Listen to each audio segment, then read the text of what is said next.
Hurmatli fuqarolar, sizlarga tashabbusli budjet loyihasi doirasida ovoz berish bosqichlarining ketma-ketligi bo'yicha ma'lumot beramiz. Tashabbusli budjet loyihasida ovoz berish uchun dastavval ochiqbudjet.uz axborot portali yoki portalning App Store yoki Google Play ilova do'konlari orqali yuklab olib, tashabbusli budjet bo'limiga kirasiz.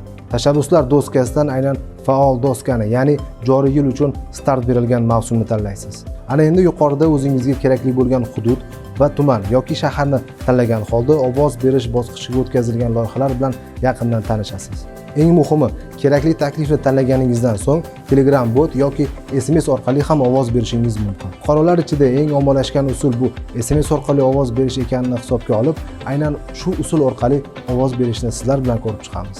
SMS orqali ovoz berish tugmasini bosishingiz bilan sizdan aynan telefon raqamingizni kiritishingiz so'raladi. Telefon raqamingizni to'liq kiritgan holda yuborish tugmachasini bosasiz va shu zahoti yoki 1 daqiqa ichida tasdiqlovchi maxsus kod yuboriladi.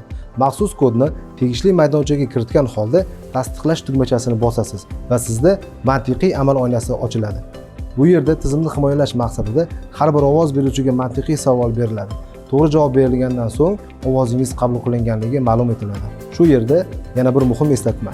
2024-yildan boshlab bir fuqaro bir ovoz tizimi ishga tushirilgan. Ya'ni sizning nomingizda 2 yoki undan ortiq telefon raqami rasmiylashtirilgan bo'lsa va ushbu raqamlardan birini oila a'zolaringiz yoki boshqa biror yaqin insoningiz foydalanishidan qat'iy nazar har bir fuqaro mavsum doirasida faqat bir marotaba ovoz berish imkoniga ega. Ovoz berish jarayonlarida ishtirok eting va unutmangki, sizning ovozingiz bu sizning tanlovingiz.